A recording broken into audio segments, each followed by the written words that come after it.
Le livret A pour financer la guerre. Dans un monde où l'économie et la sécurité nationale sont plus liées que jamais, une décision votée par le Sénat français propose un changement radical. Utiliser l'épargne du livret A pour financer la défense nationale. Bonjour les amis et bienvenue sur cette nouvelle vidéo. Je suis Gaël, passionné d'investissement, de développement personnel et de dépassement de soi. Dans cette vidéo, nous allons parler du livret A et le choix du gouvernement français de permettre d'utiliser le livret A pour financer la guerre. Alors passons tout de suite au sujet de la vidéo. Nous allons dans un premier temps parler du contexte du projet de loi, dans quel contexte ce projet de loi a été voté, des conséquences pour ton épargne, du fait que le livret A est l'épargne préférée des Français. Ensuite, on va évoquer est-ce que c'est une bonne stratégie pour la retraite et pourquoi il est temps d'agir. Alors, j'ai trouvé un article intéressant sur le sujet. Il y en a pas mal, donc si vous cherchez, vous tapez dans Google, vous allez trouver pas mal d'articles. Mais j'ai trouvé cet article-là particulièrement intéressant.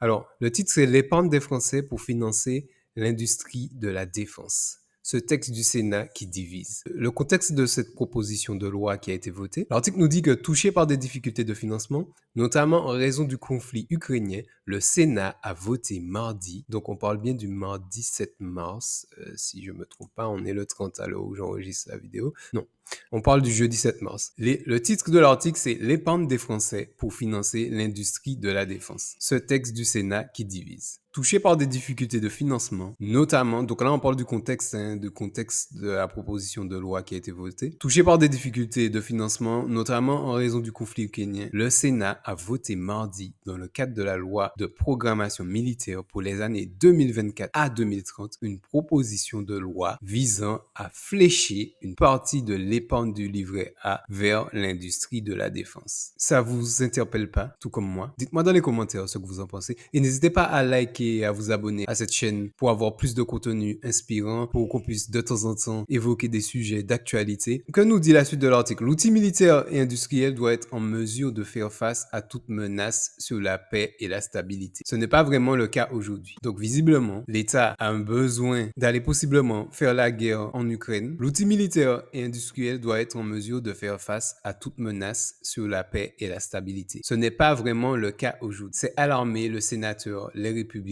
Pascal Alizard, auteur de cette proposition de loi. Donc la proposition de loi a été adoptée à 244 voix contre 34 ce mardi. Alors moi ça m'interpelle. Pourquoi aller piocher dans l'argent des épargnants qui n'ont rien demandé à personne, qui pensent que leur argent placé en banque est quand même utilisé à d'autres fins que financement de guerre? Là on commence à dériver vers du grand n'importe quoi. Mais bon, ça reste que mon avis. Donc dans l'article nous explique aussi donc du coup que près de 60% des fonds du livret A sont dédiés au logement social. Principalement, l'argent était alloué à des fonds au logement social. Donc ça, c'était quand même intéressant dans la mesure où les petits épargnants avaient, bien que je pense que beaucoup de gens ne savent pas ce qu'est fait avec leur argent, mais peut-être que certains qui ont été au fond du sujet savent que cet argent est utilisé pour notamment les logements sociaux, développer le parc, etc. Près de 60% des fonds du livret A et du LDD sont dédiés au logement social. Le reste, les encours non centralisés, mobilisés aujourd'hui pour financer les PME à hauteur d'au moins 80%, les projets de transition énergétique 10% et l'économie sociale et solidaire 5% sont précisément visés par le texte. Alors pourquoi ce texte fait-il polémique? Les différents partis politiques ne semblent s'accorder sur le sujet. Les groupes républicains centristes, le Rassemblement des démocrates, les progressistes et indépendants ont voté avec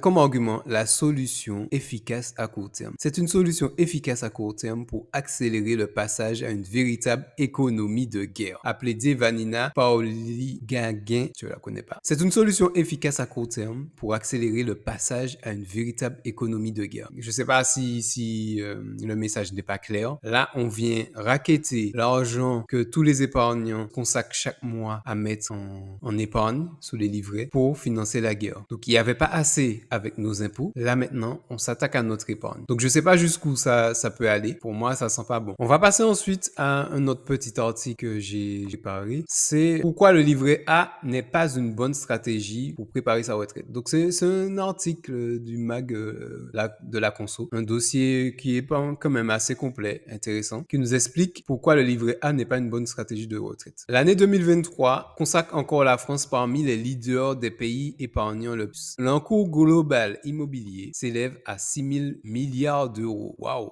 Soit le double de la dette publique. Les Français épargnent en moyenne chaque année 10 à 15% de leur revenu brut. Quand on les interroge, 1 sur 2 dit économiser environ 260 euros chaque mois, soit environ 3 000 euros par an. Donc, le Français moyen dit économiser environ 260 euros par mois. Je ne sais pas si c'est votre cas, les amis, mais en tout cas, c'est une base. C'est une base. Côté outils de placement, les livrets réglementés comme le livret A restent numéro 1 chez les épargnants. Alors, on va répondre ici, pourquoi le livret A n'est pas le meilleur outil de placement pour préparer sa retraite. D'abord, l'article parle des caractéristiques du livret. Un taux rémunérateur fixe avec des intérêts calculés par quinzaine et versés en fin d'année, un plafond de dépôt hors intérêt de 22 950 euros, des versements libres de montant minimum de 10 euros, des retraits libres sans maximum mais avec un minimum de 10 euros, un solde minimum de 10 euros, un capital et des intérêts exonérés d'impôts, uniquement pour les particuliers. Ce sont des caractéristiques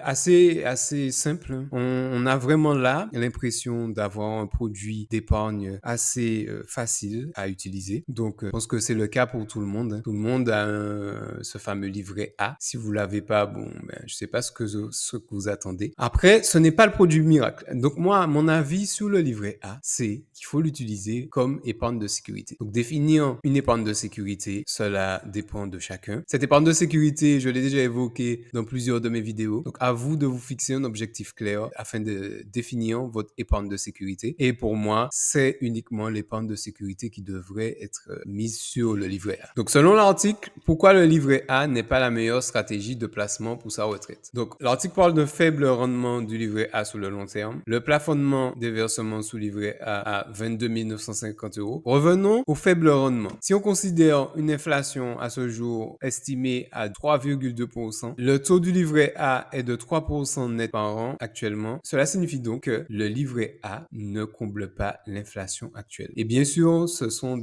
encore une fois des statistiques. Dans la vraie vie, on sait très bien que l'impact de l'inflation n'est pas 3,2. Ça, on le sait. Et pour petit rappel, donc, entre 2020 et 2022, le taux du livret A était de 0,5%, soit un rendement quasi nul. Et voilà toute la problématique du livret A. Pour moi, le livret A n'est pas un instrument d'investissement, mais un instrument d'épargne de précaution. Comme outil d'investissement, je ne l'utilise pas, je l'utilise uniquement comme solution d'épargne de précaution. Dites-moi dans les commentaires si vous aussi vous utilisez le livret A comme épargne de précaution ou comme moyen d'investissement. Ça m'intéresse d'avoir votre avis là-dessus. Et que pensez-vous aussi de la décision de l'État d'utiliser les fonds des épargnants du livret A pour financer la guerre? Placer tout son argent sous le livret A, c'est passer à côté des avantages de la diversification, notamment des gains plus attractifs. À long terme, les experts recommandent de choisir une gamme d'actifs variés à l'instar des actions, des ETF, des fonds indiciels ou des valeurs immobilières. Je trouve que cette personne-là a quand même bien rédigé son article. Pour moi, c'est complet. On a tout compris. Le livret A ne couvre pas l'inflation. Le livret A est plafonné. Le livret A a un taux qui est pas attractif. Le livret A est garanti par l'État. Quelles sont les alternatives au livret A pour préparer sa retraite? Alors, rapidement, on va balayer sans entrer dans le détail puisque ça pourrait faire l'objet d'une autre vidéo. Donc, le premier outil financier complémentaire au livret A qui est préconisé, c'est le plan épargne retraite. Donc là, on va aller vers des outils classiques de base que une banque traditionnelle peut nous proposer. Donc, le plan épargne retraite. Deuxième produit d'épargne complémentaire au livret A, l'assurance vie, classique aussi. En termes de transmission, en termes de diversification, c'est un classique. Troisième investissement complémentaire au livret A, l'immobilier direct ou indirect. Donc, investir dans l'immobilier, soit en direct en passant par un crédit ou en fonds propres, ou indirect, pareil, en utilisant des SCPI. C'est tout pour cet article. J'ai préféré, pour ce format du livret A dans un contexte de guerre, vous proposer deux articles très concrets. Un qui parle de la proposition du projet de loi et l'autre qui parle du livret A dans le détail. Est-ce que c'est un bon placement pour les Français? Donc, on a vu le contexte du projet de loi, les conséquences pour notre épargne. L'épargne préférée des Français, ça, on l'a vu dans l'article, c'est vraiment le livret A, l'épargne préférée des Français, malheureusement. Ça dénote d'un manque d'audace, un manque de culture financière des Français qui ne maximise pas ses rendements de peur de prendre des risques. Alors, le livret A, est-ce une bonne stratégie pour la retraite? Ben, clairement que non, parce que le livret A déjà ne couvre pas l'inflation. Les versements sont plafonnés. Et pourquoi, les amis, il est temps d'agir? Commencez à investir dès maintenant. Pourquoi il est temps d'agir? Parce qu'on se prive, en restant immobile, de l'intérêt composé. Le plus tôt que l'on puisse commencer à investir, c'est mieux, car ça va nous permettre de bénéficier de l'effet cumulé et des intérêts composés. Alors, n'hésitez pas, si vous souhaitez réagir sur le fait que l'État nous ponctionne notre argent pour financer la guerre, n'hésitez pas à réagir dans les commentaires. Je réponds également à tous les commentaires. Dites-moi, les amis, ce que vous en pensez du fait que l'État puisse récupérer l'argent que l'on met sur nos livrets pour financer la guerre. N'hésitez pas à consulter les liens dans la description de la vidéo si vous souhaitez commencer à investir dès maintenant. N'hésitez pas à liker, à vous abonner à cette chaîne afin de soutenir la chaîne et qu'on puisse avancer ensemble dans les investissements. Commencez à investir dès maintenant et surtout, n'oubliez pas que l'effet cumulé joue avec vous ou contre vous. C'était Gaël, on se voit dans une prochaine vidéo. À bientôt.